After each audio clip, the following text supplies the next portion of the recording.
What's cooking, everybody? It's Thursday, July 2nd, 2020. We're totally not on our sixth take, and this is the Poor Couples Food Guide Deep Dish Podcast, where we do a deep dive on all your favorite foods. I'm your host, Erik, also known as The Goose, with my lovely co-host, as always, Meg, aka Le Skunk. Hello. And together, we are the poorest couple. We hope you're ready for some tasty knowledge facts, because today, your main course is going to be Irish soda bread.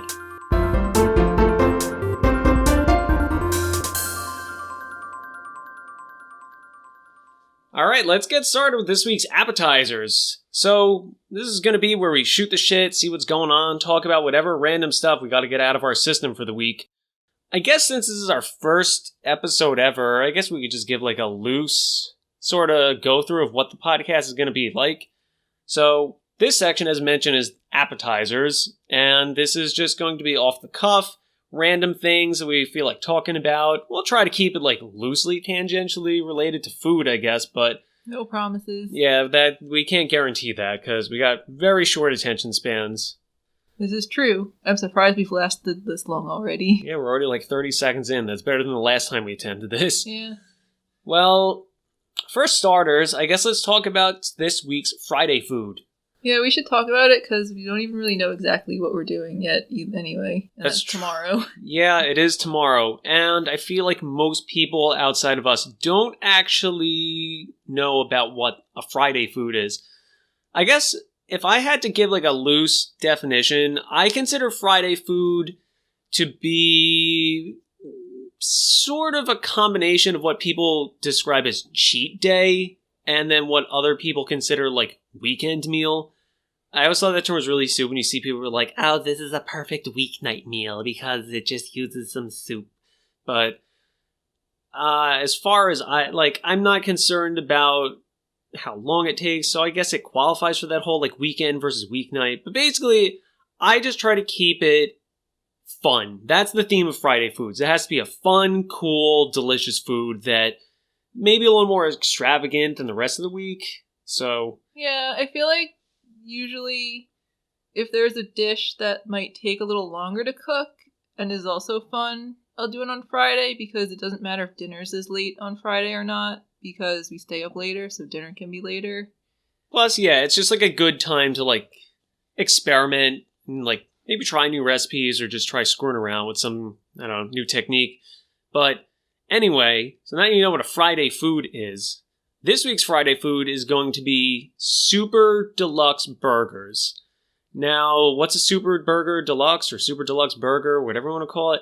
I don't know. Every time we write that down on our meal planning board, it's just kind of like burger, I don't know, mystery burger. We just kind of like slap it together the day of. So a burger with a lot of toppings on it, basically. Yeah, basically we'll just like stack up as many things as we can inside that realistically go together, like to the point that it's just kind of doing that like Scooby-Doo thing where like you put the whole hamburger in and like it's the size of your face and you put it down in your mouth, unhinge your jaw, and then you have like a hamburger silhouette in your throat as it goes down. I wish it was that way, but well, I think frequently what we'll do, we'll put onion rings on a lot. Onion rings are a good topping for deluxe burgers. Sometimes we put mac and cheese on. Oh, yeah. Mac and cheese is another good one. It's a good stand because, you know, everyone likes cheeseburgers, but how about mac and cheese burgers? And then, you got to throw some veggies in because you don't want it to be, like, too heavy. I've never tried the fried egg thing. I've had it at a restaurant. I wasn't a big fan of it. I feel like it didn't add much because, like, eggs don't have a ton of flavor on their own. Because you don't like eggs, too. Yeah, that's part of it, but maybe we could try fried eggs on sometime. I don't know. Tomorrow, though, I guess subconsciously, I kind of wanted to just do like big extravagant hamburgers because, as we all know, Saturday is the 4th of July, the birth of our country, the United States of fucking America. Which is why you also may hear random explosions in the background because I'm sure our neighborhood is like all the other neighborhoods around the country where someone is setting off fireworks every night from, like 3 weeks ago? Currently going on. Yeah, pretty much. We're not getting shot at, I promise. It hasn't gotten that bad yet. No, yeah, it basically, in New York State, especially on Long Island, anytime between, like, May 15th to September 15th, you've got, like, a 75% chance of hearing fireworks after dark. It's just, Not just on weekends, not just around the 4th of July, just the entire frigging summer. I don't know where these people are getting all the money to just blow shit up, but guys, we got a lot of rich assholes around here, so they're literally just lighting money on fire and just blowing it. Not literally, I hate when people do that, but you know what I mean. It's a fucking waste of money. Although it is pretty cool. I do appreciate when our friend Dan gets a lot of fireworks, but that's beside the point. Well, I think we've had our fill of appetizers, so why don't we move on to today's main course?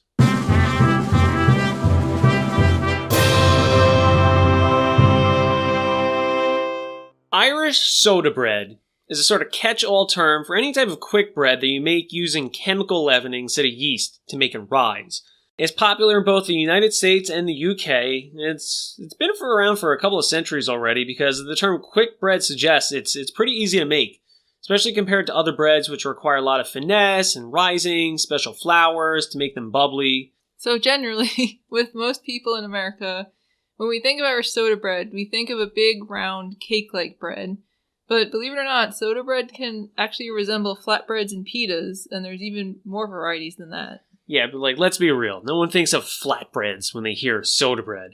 I saw a few pictures of them while we were researching this, and they just look okay. They look kind of like pitas that are just really dense. I don't know. I'd love to be proven wrong, though. Maybe we'll visit England someday and we can try some, but I don't have high hopes.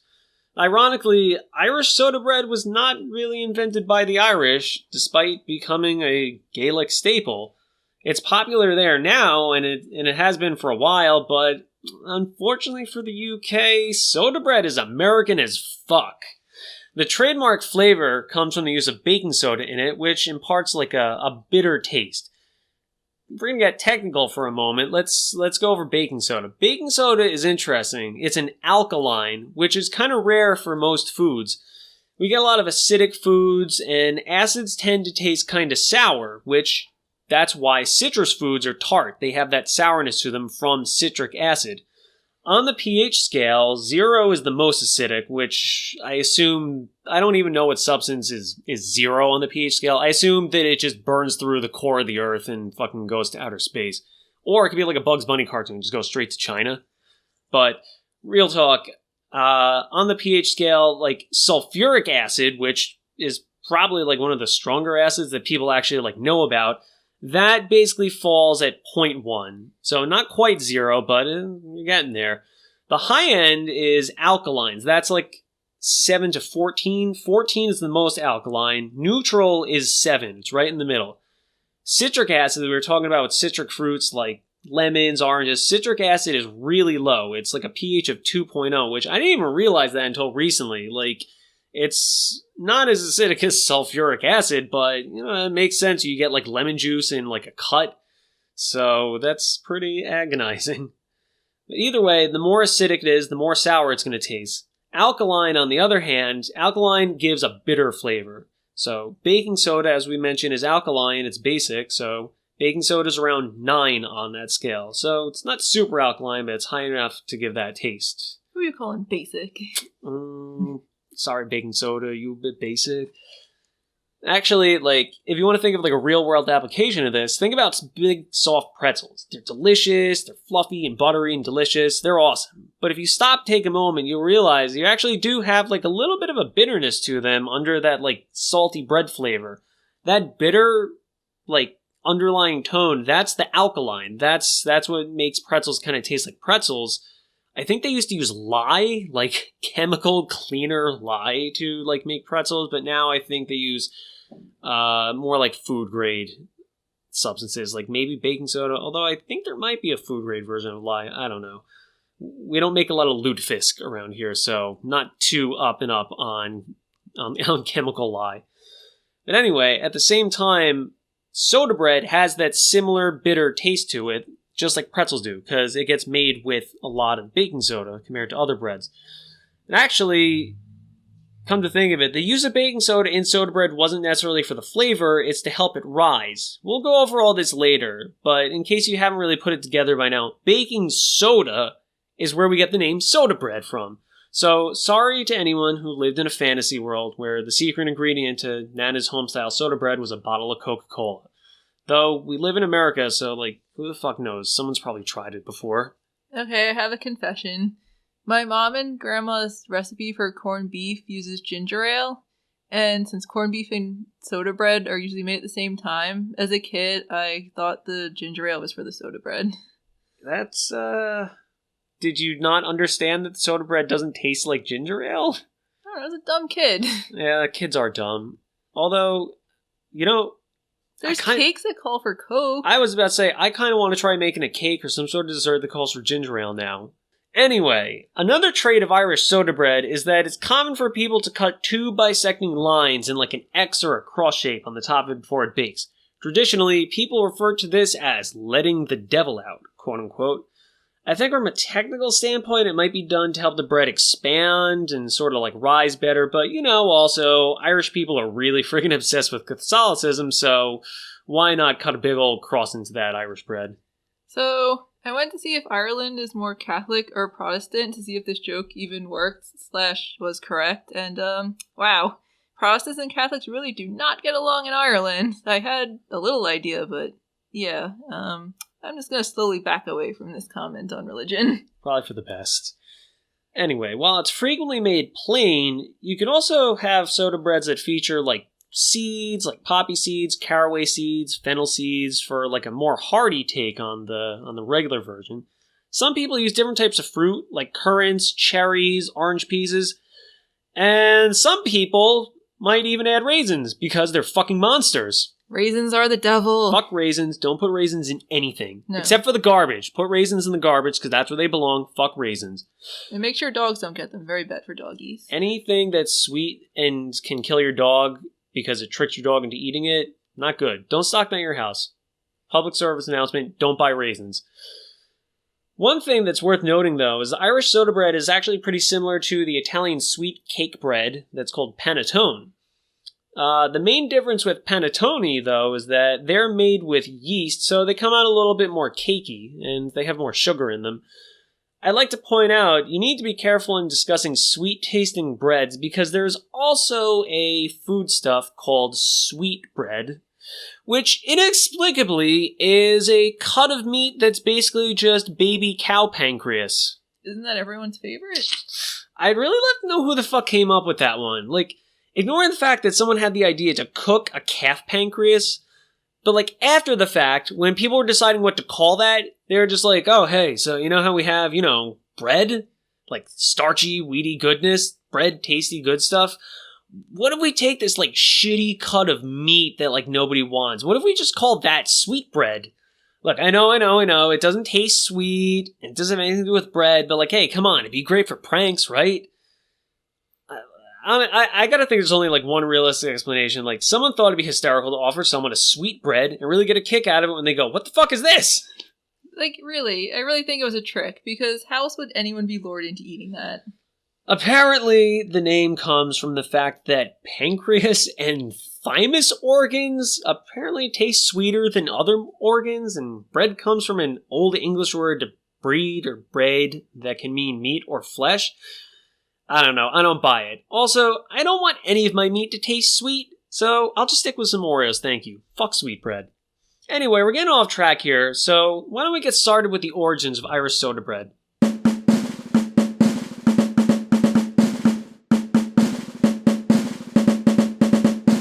So I found this really interesting when researching the origins of soda bread, but apparently the earliest versions of it trace back to Native Americans.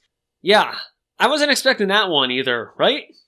For what it's worth, discovering that Irish soda bread was effectively invented by Native Americans is partly what inspired us to try doing this podcast in the first place. I remember it just like it was yesterday. We were eating a quarantined St. Patrick's Day classical dinner with the Dropkick Murphys playing their online concert in the background.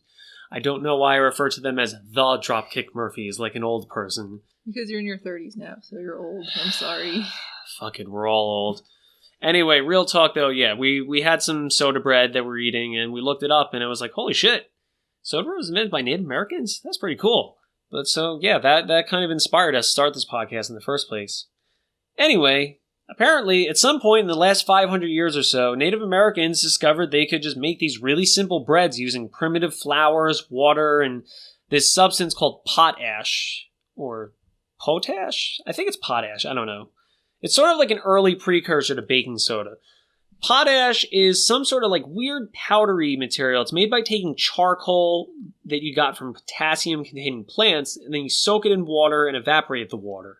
It really is amazing how much stuff people were to figure out, like back in the day. No internet or even dictionaries, just, hey, we tried doing this thing and it ended up with something delicious. Like, that's pretty cool.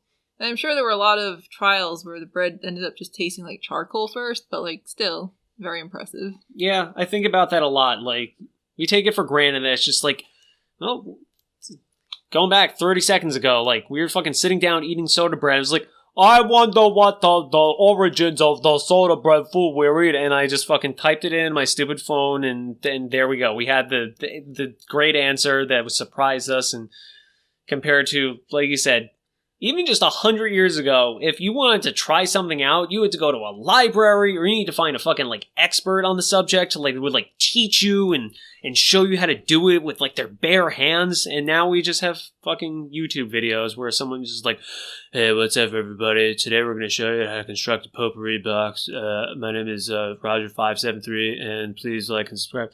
So we do live in a pretty good time, as horrible as it is. So earlier, we mentioned soda breads use chemical leavening instead of yeast. So let's go back to that real quick, because we didn't really explain it that well.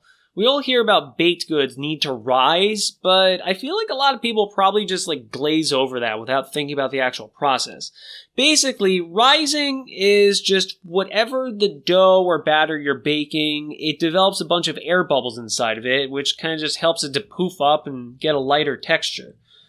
So, like, if you've ever seen a pizza crust with, like, a big stupid bubble in the middle of it, that's rising. That's rising in action. Albeit it's kind of a dumb mistake version of rising, but it's the same concept.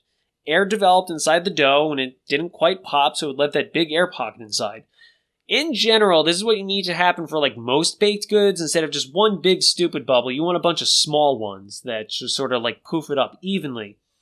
If you don't introduce all those little bubbles into your baked goods, the food's going to come flat. Like, literally flat. It'll be dense and chewy and, like, hard, crunchy, depending on whatever food it is. So, like, in other words, it's going to suck. Yeah, it's basically the deal with matzo. Like, matzo is an unleavened bread, so it's basically just a cracker. I don't know how many people outside of New York have a steady reference for matzo, but...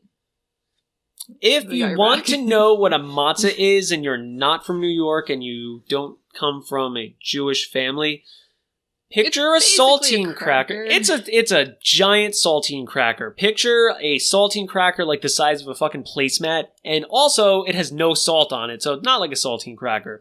Looks like one, has no salt, has no flavor, and it tastes like absolutely nothing. So be prepared to put like some peanut butter and jelly and like regular butter on that, because without that, matzahs taste like cardboard. Actually, for example, like going back to rising, if you're gonna like make a chocolate cake and you left out the leavening, it'd probably come out something closer to fudge, except it wouldn't be delicious like fudge, since fudge doesn't have flour in it.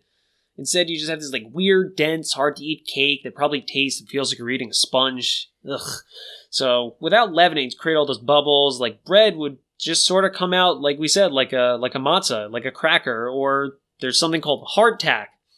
All of our MRE and Army food fans, which I'm sure we have plenty of somehow, they've probably heard of it. But long story short, hardtack is like, it's like a thick cracker that's like designed to preserve forever. Like they're borderline impossible to eat without like some sort of moisture on them. They're not really palatable. They're not meant to be enjoyed. They last forever since they have very little moisture in them and they can't spoil. So if you want context for how long these things last, there's this one guy on YouTube who we follow, Steve1989, who he ate a hardtack cracker from the Civil fucking War. He ate a cracker that was over 150 years old. And he lived to tell the tale. I think he's gotten sick more from modern MREs than the old ones he's tried. Yeah, go fucking figure. He eats a cracker from 2 centuries ago. He's fine. He eats some stir fry from the Chinese Liberation Army in 2017. He ends up in the hospital. Good job. Anyway, to wrap up this little lesson on leavening, let's bring it back to soda bread. So as mentioned, there's 2 common ways to make your foods rise. Yeast, which is you may know it's alive, it's a fungus, and it produces carbon dioxide. It respirates, it breathes, so it basically breathes out carbon dioxide. But then there's also chemical leavening, which comes from a chemical reaction, as its name suggests. Soda bread uses the latter, chemical leavening. It's not as dramatic as yeast, since the reaction occurs kind of faster, it doesn't make as much air. It's worth noting, though, baking soda won't cause bubbles on its own. It's used in tandem with acidic ingredient, which causes a chemical reaction that releases carbon dioxide. In the case of soda bread, it generally calls for yogurt or buttermilk, which is acidic. That always makes you wonder, though. I don't know if there's any recipes that call for, both yeast and, chemical leavening. What would happen? Does your bread just, explode? I gotta look into that. I'm legit curious if there's real recipes that would actually, call for both of them. Can you just, create a cake nuke in your oven? Who the hell knows? Anyway, at some point in pre-revolutionary America, probably the early 1700s, these Native Americans, they were making these primitive versions of soda bread. They must have taught American settlers how to make these quick breads as well. And apparently they were a hit, because they stuck around long enough to evolve into modern-day soda breads. Alright, well that about does it for the origins. So, let's get nitty and let's get gritty, because now it's time to take a look at the history and development of soda bread. So, by the late 1700s, cooks eventually began using potassium carbonate, a more refined version of potash, to bake their quick breads. It was the same basic concept, but I think they just found a way to, further concentrate potash into a pure form, so it was a stockable powder that they could have a bunch of, the way that we have baking soda today. These early types of soda breads caught on in America. They began appearing in cookbooks like The American Cookery, an old recipe book, apparently, from the Revolutionary time. But they were cheap, easy alternatives to classic yeast breads, which took a lot of time and effort to produce, so they were a lot easier to make. And it makes sense if you think about it. Back in colonial times, people didn't really have the luxury of cooking food just for the hell of it. Poor people had to, work. They toiled. Their day-to-day life was basically just wake up at 4 a.m., start cooking breakfast for an hour or two. You would have this quick, shitty breakfast that didn't taste good. Then you get out and you're working in the fields or the barns or wherever the fuck they did for a living back then. They worked all day, they came home and had dinner probably 3 o'clock in the afternoon because they didn't have electricity, and then they went to bed when the sun went down. Fuck, I cannot imagine that. You lost me at wake up at 4 a.m. But yeah, so either way, if you were just some poor housewife who was forced to cook everything back then, you didn't have time to screw around kneading a bread dough for 3 million times and setting it aside to rise for an hour. I wouldn't be surprised by the time these women were done cleaning up after breakfast. They just had, barely an hour to themselves before they had to start getting dinner started. I'm pretty sure they had no free time for themselves, because there was probably always cleaning, mending, and child rearing to be done. Definitely not the quote-unquote good old days that I would want to go back to. Yeah, but then this recipe comes along and someone tells you, hey, you can make this bread that you can slap together in 30 minutes. That was a fucking godsend to all those people craving some tasty bread during the Revolution. Well, unless they were gluten-free, I guess. Were there gluten-free people in the 1700s? Probably. Though I doubt there was any way of knowing who had gluten intolerance. Yeah, they probably just died really early deaths or got stomach aches and got called pussy a lot. Either way, the creation of these quick breads made it so your average Joe Schmoes could just make bread at home whenever they want. They could leave all the fancy schmancy breads to the bakers who got paid to do it. So let's move forward a bit to 1846. In 1846, there were 2 American bakers who invented the next piece of the soda bread puzzle, sodium bicarbonate, also known as baking soda.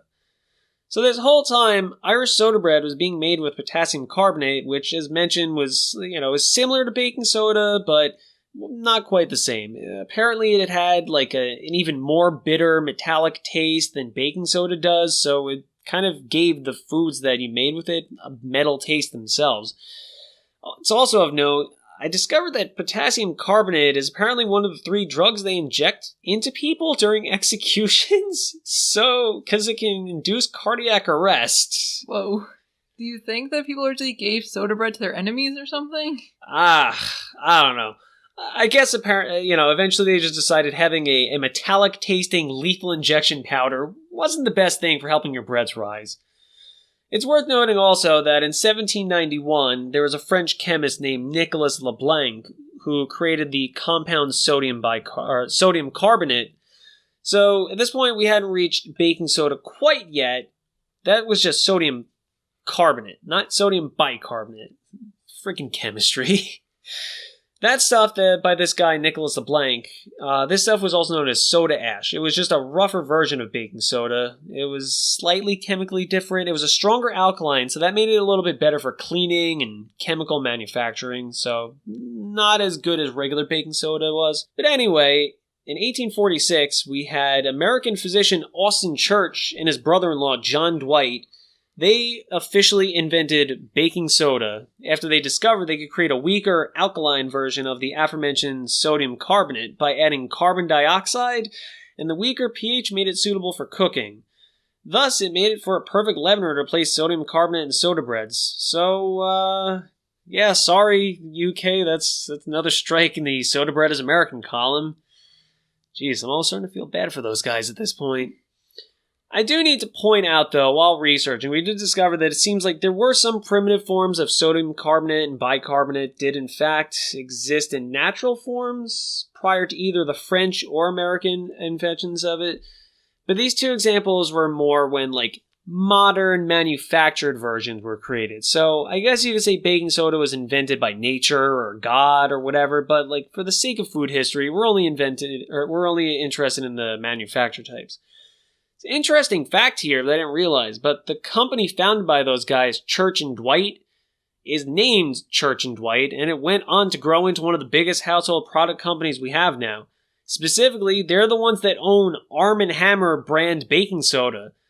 I thought that was really cool. 150 years ago, they had this game-changing invention, and they were able to build this big company out of it that still manufactures this stuff over a century later.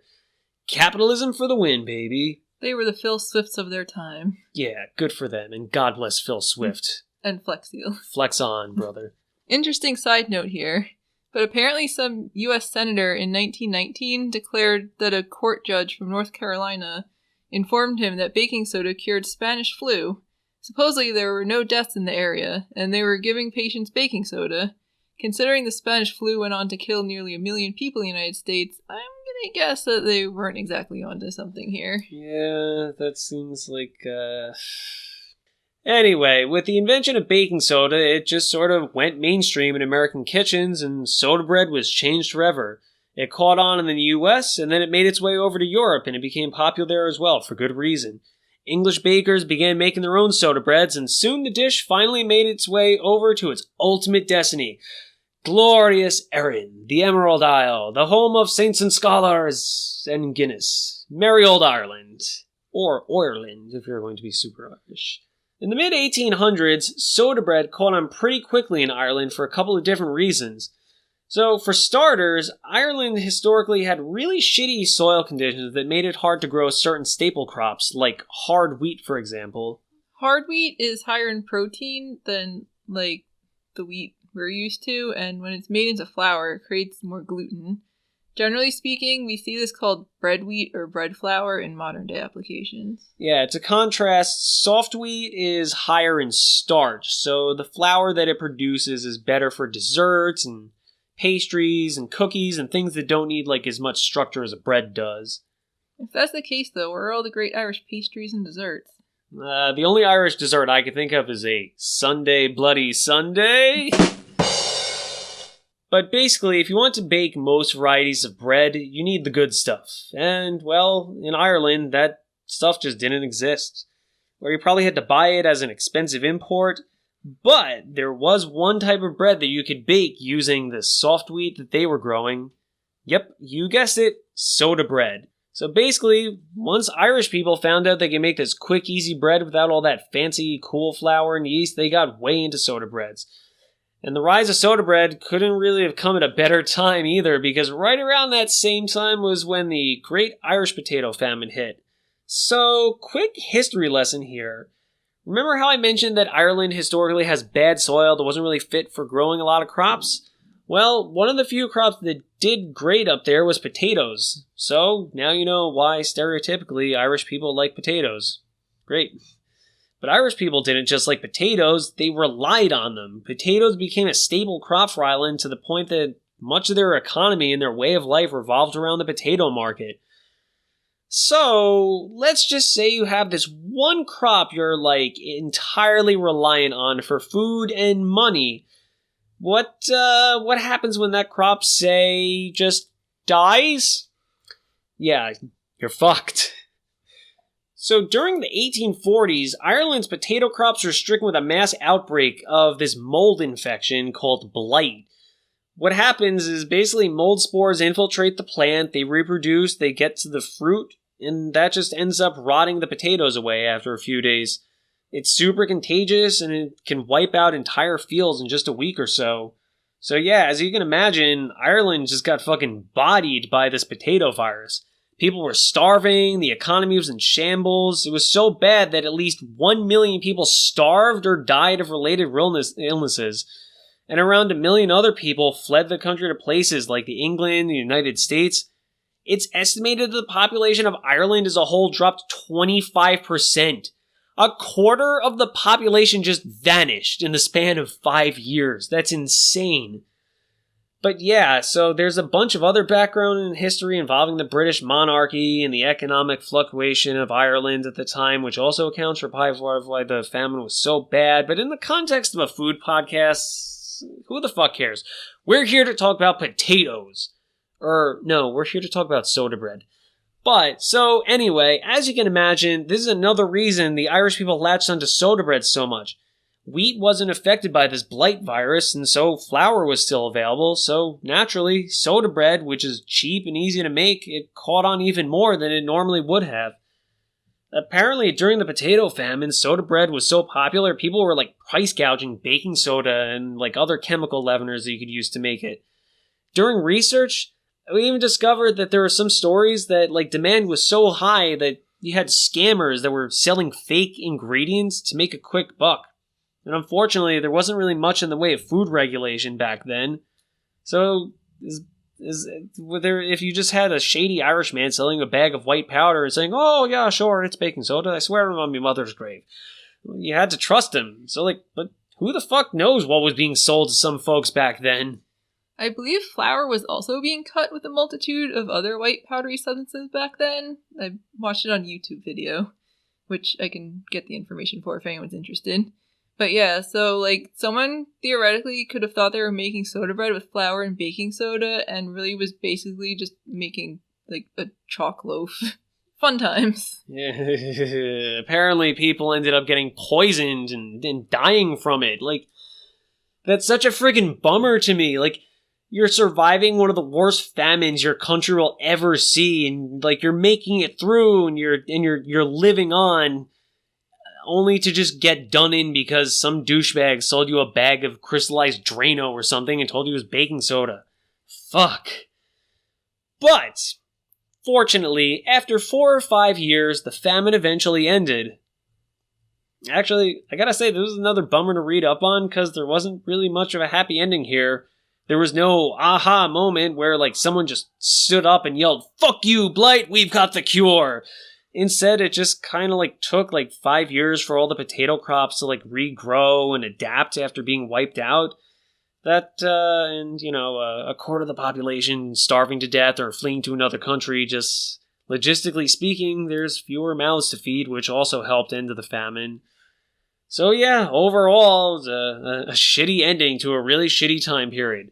But, luckily for everyone, Ireland survived, and in return it gave us Jameson, Flogging Molly, and that one gym leader in Pokemon Sword and Shield who's just an adorable Irish stereotype. And Ireland retained its love for soda bread, food that helped it get through one of the darkest periods of their history, and adopted it as their own. So you know what? I know I spent the entire show busting their balls about how soda bread is American, but after reading up on the potato famine, like, they kind of earned it. I'll let them have this one since, the UK and Gaelic cultures aren't particularly known for their foods. But either way, at this point in time, these primitive little quick breads had firmly been established as Irish soda bread. And that leads us into present day, so let's take a look at the more modern applications of it.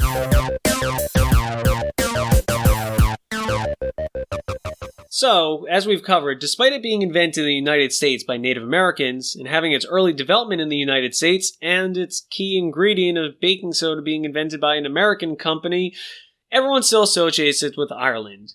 Most people in America just tend to associate it with St. Patrick's Day, and consequently, they only ever really eat it around St. Patrick's Day. So, again, I'll give credit to Ireland. It may have an American history, but stupid, shitty, trashy Americans treat it like a novelty. Irish people, they love it. It's like an adopted child. It's an everyday fixture of life, not some novelty that dickholes eat just around St. Patrick's Day in between bouts of vomiting green beer. Incidentally, true facts time, Irish soda bread is officially the only good St. Patrick's Day food that exists.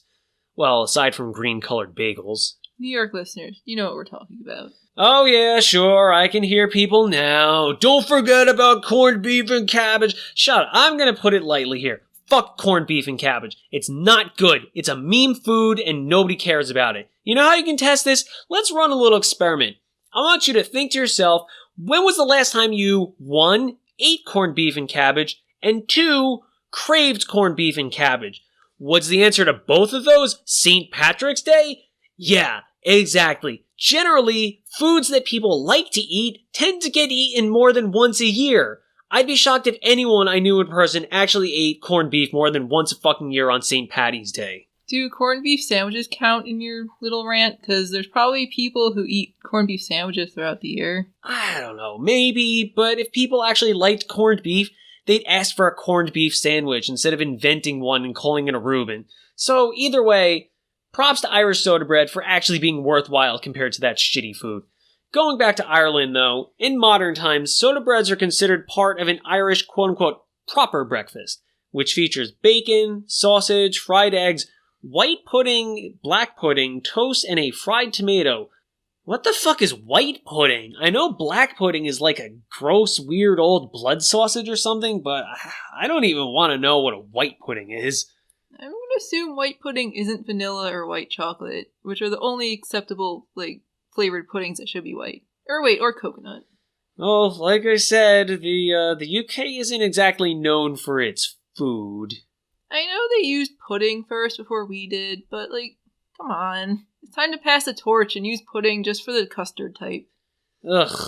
Anyway, in terms of makeup, apparently Northern Ireland, it's more popular to make those little griddle cake, pita flatbreads that we mentioned earlier, while Southern Ireland makes the, classic loaf shape for their soda breads. If you're not up on European geography, Northern Ireland is just the one that's part of the UK, I believe. The rest of the country, though, is just Ireland. Good on them, though, because they make the better version of soda bread, the loaf. I also discovered that there is a variety of soda bread called Spotted Dick, which, of course, contains raisins. Boo. It's named after some sort of, British pudding of the same name. Look. I know this name Spotted Dick probably predated the use of dick meaning a man's junk, but come on. We can't be the only ones giggling about that right now, right? Spotted Dick. Once again, ladies and gentlemen, British food. Also, we did find that there is a Society for the Preservation of Irish Soda Bread. It has a Facebook page with at least 3,000 members. I'm not sure if that's a lot anymore, though. It sounds like a lot, but then again, a Shih Tzu with an Instagram recently followed me that has only 9 posts but 1,000 followers, so I don't know what the fuck to believe anymore. Speaking of dogs on Instagram, if anyone's curious, you can follow our dog Charlie on Instagram at charles.digby. Oh yeah, and you can also follow us on Facebook and Instagram too. Just search for Four Couples Food Guide. Help us get more followers than the old SPISB. Ah, the good old SPISB. The SPISB! The Society for the Preservation of Irish Soda Bread. Speaking of them, they also do have a website, which looks and reads like it was made in 2004 by someone in their 70s, which, given the subject matter, that totally checks out. So, most recently, soda breads are surging in popularity again because, well, we have the whole trendy quarantine baking by bored idiots who want to post pictures of their dumb food on the internet. Of course, We're not dumb idiots that like posting their dumb food on the internet. We're cool idiots that like posting our food on the internet. Anyway, in case you've been in a coma for the past few months, or I don't know, this podcast survives long enough that people are listening to it in the distant future, I'd like you to recall that the year 2020 was the calendar year equivalent of stepping on a Lego, falling down the stairs, and landing face first in a pile of dog shit at the bottom of the stairs. Honestly, even that's being a little generous. We're in the midst of the COVID-19 pandemic, and as such, people have been panic buying the shit out of the most random, inane items since March, basically. First, every store ran out of toilet paper, and then tissues sold out of everywhere. I guess because people are wiping their asses with tissues. Meat hasn't been in stock as plentiful as it usually is because some meat plants were shutting down.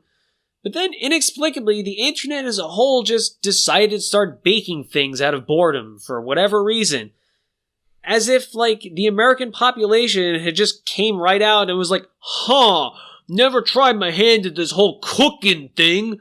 What's that you call it? Baking? Shit, never heard of it. Oh, hold on now. You're telling me I can make food happen in my house? Shit, sign me up. I need yeast. I better run out and buy 27 packets of it ASAP. So yeah. So for anyone who's actually baked bread or other goods at home before, it's a really frustrating time because all these numbskulls are buying up all the yeast, and it's impossible to find it in most grocery stores. I think it's getting a little bit better now, but I don't even know. Who knows? To be fair, it's almost impossible to find yeast at ShopRite at any time, because for some reason, it's in the frozen food section on an end cap with Velveeta. Of course. I wish we could have that 40 minutes of our life back. So, I'm sure you know where we're going with this. Yep. Good old soda bread. It doesn't require yeast, it just takes baking soda, which is still available in most places. Or, at least the last time we checked it was. Who the hell knows anymore? But so yeah, this comes as good news to all the assholes who need to post themselves baking bread for the first time in their lives on social media, as if they just accomplished this monumental task that no human has ever done before. They don't need to hunt down a packet of yeast, they can just whip up some soda bread and BAM! Let the likes and comments and SEO come flowing in. You know, I wasn't even sure or aware about all this until we started researching for this episode. Half of the search results in Google were news outlets basically just writing a serious description of the last 5 minutes that we just went on about. They were suggesting readers try baking soda bread since yeast is hard to come by, and, you know, not like they could have been baking bread this whole time or anything. Nah, of course not. Only Irish ladies know how to do that. If you're not an old Irish mom, it's just not possible, unless, of course, Google tells you to. I know it sounds futile, but let's take a look at the recipe we used for Irish soda bread before we finish up with this week's main course. So, this recipe comes from your Nana, Grandma, or... It comes from the internet. My mom got a recipe from the internet maybe like 15 years ago because she wanted a recipe that didn't have raisins in it because my mom was raised right and raised me correctly to not put raisins in bread. Raise your kids right. Don't raisin. I guess Google and the internet is kind of like all of our mothers in a way. Nailed it. Anyway, this recipe calls for 4 cups of all-purpose flour, a teaspoon of salt, 2 teaspoons of baking soda, 1.5 teaspoons of cream of tartar, 3 tablespoons of cold butter cut into small pieces, and 2 cups of buttermilk. Basically, you're just going to stir your flour, your baking soda, your cream of tartar into a large bowl as the dry ingredients. You add the butter, rub in the flour, and, you know, the best tools for this job are your thumbs and forefingers until the butter lumps have disappeared. After that, you add the buttermilk to the dry ingredients, stir it up until everything's moist, and then you turn it out onto a floured surface, and you're going to knead it 8 or 10 times till the dough is soft and combined and everything looks like a dough.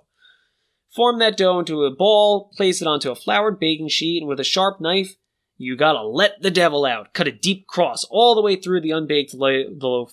But don't separate the pieces. You don't do it all the way through. You just do a little shallow X. I don't know where we got this recipe from. Don't look at me. Anyway, cut the cross shape in so you can let the devil out or let the bread rise. I don't even know. Either way, that's going to enable the center of the loaf to bake completely. Dust the top of the loaf with flour and then put it into the oven for 15 minutes. After that, reduce the heat to 375 degrees and you're going to bake it for an additional 25 minutes. It'll make one large Irish soda bread loaf that's approximately 9 inches in diameter. Some recipes will tell you to add raisins. I cannot emphasize this enough. Don't add raisins! Raisins are the devil! So yeah, give it a shot. Even if it's not St. Patrick's Day, even if it's not an epidemic, if you're missing out on yeast because of all these trendoids buying it up, you could at least take some solace in the fact that, quote-unquote, we're all in this together. So bake some fucking soda bread. Who knows? Maybe it'll even cure coronavirus just like that one senator thought it would do with the Spanish flu. That about covers it up for today's main course. Hope you guys saved room, as always, for some dessert.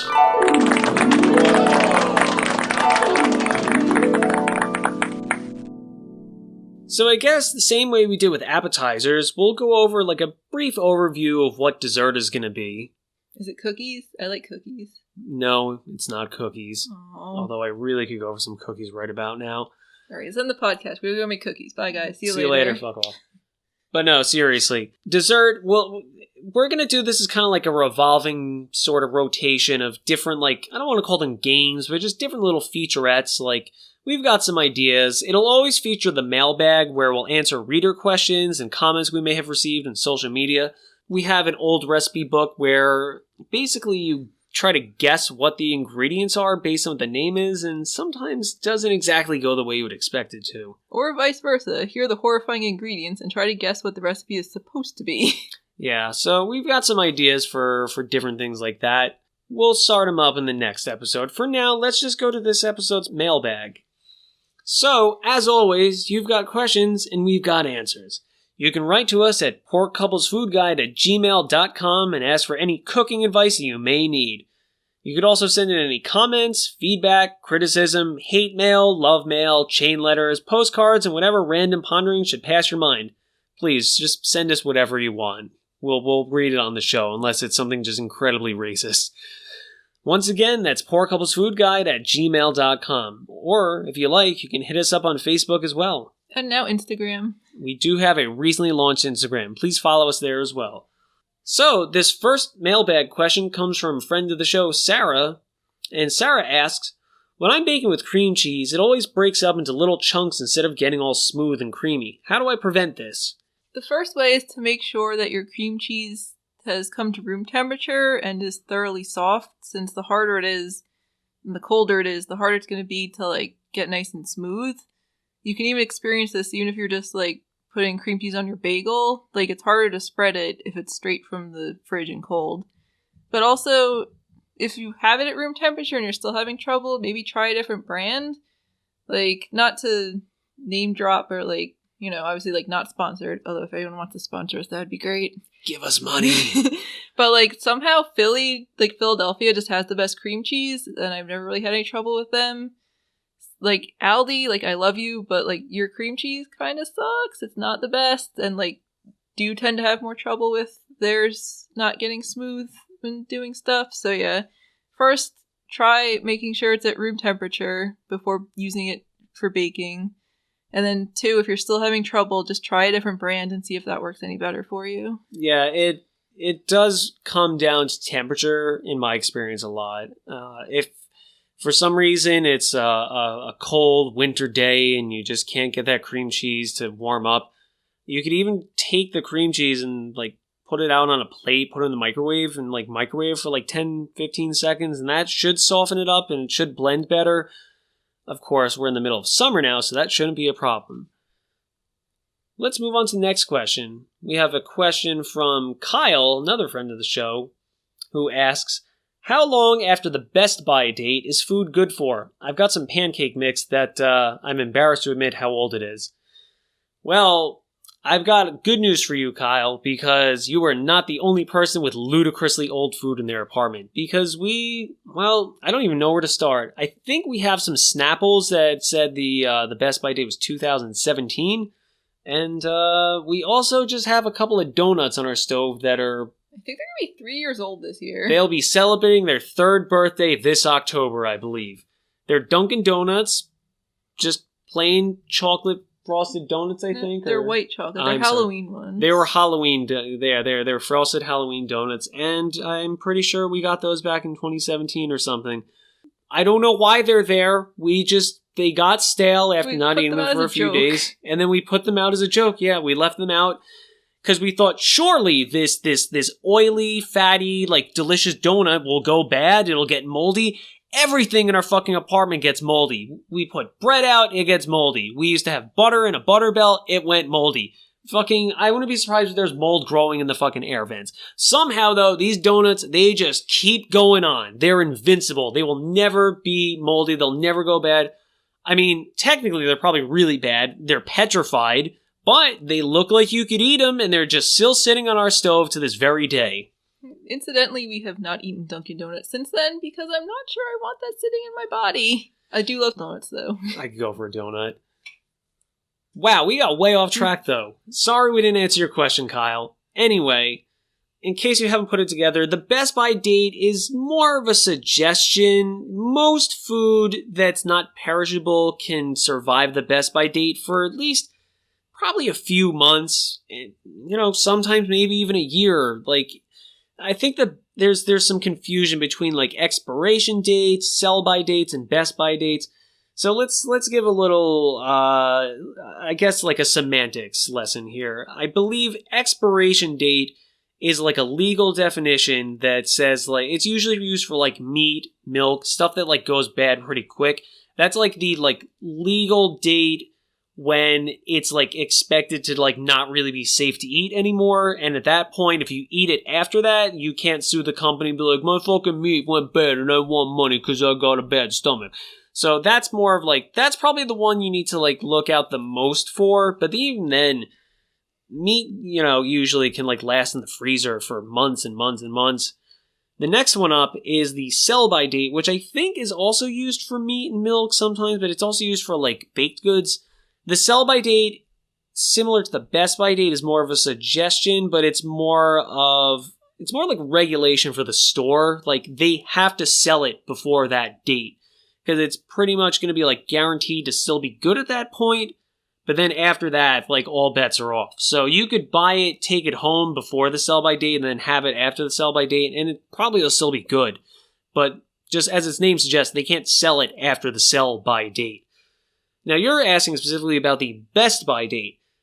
Best By dates are tricky because that ultimately, like I said, is just a suggestion. Basically what it sounds like, it's the date the food is best by. Like, you can still eat it after the Best By date, but it might not be at its best. Like, it's still edible and won't make you sick, but like, it might be stale or soggy or just like not its best. Yeah, they can't guarantee it's just not going to be the best anymore. Sorry. Yeah, or something like pancake mix that does have like chemical leaveners in it after the Best By date, they might not be as effective. Or like something with like yeast, again with leaveners.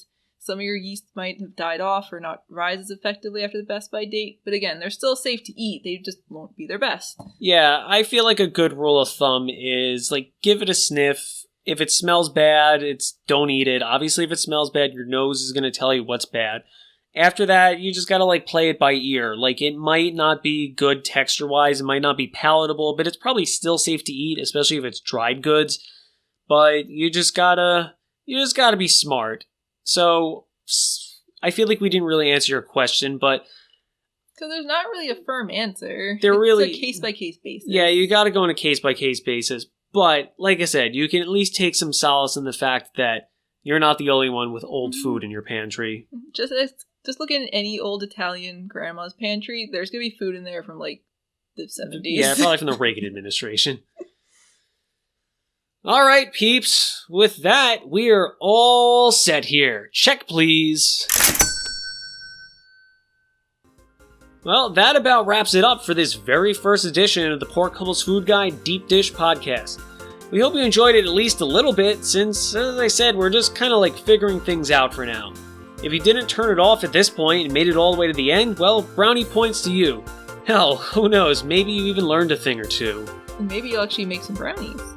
As mentioned, feel free to leave us feedback, criticism, or comments to help us develop this show into something everyone can enjoy.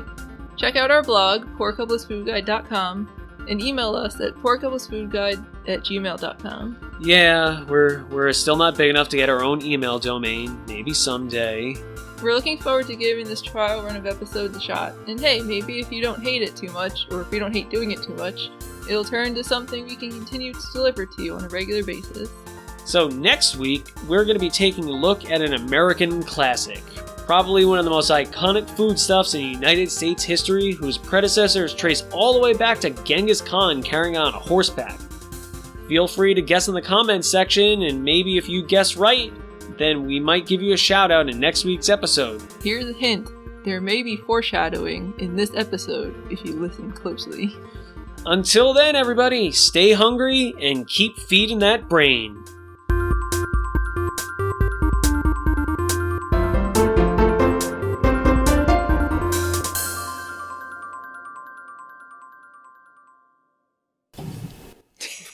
Of course there's fireworks. Of course they have to be doing fireworks on a Thursday fucking night.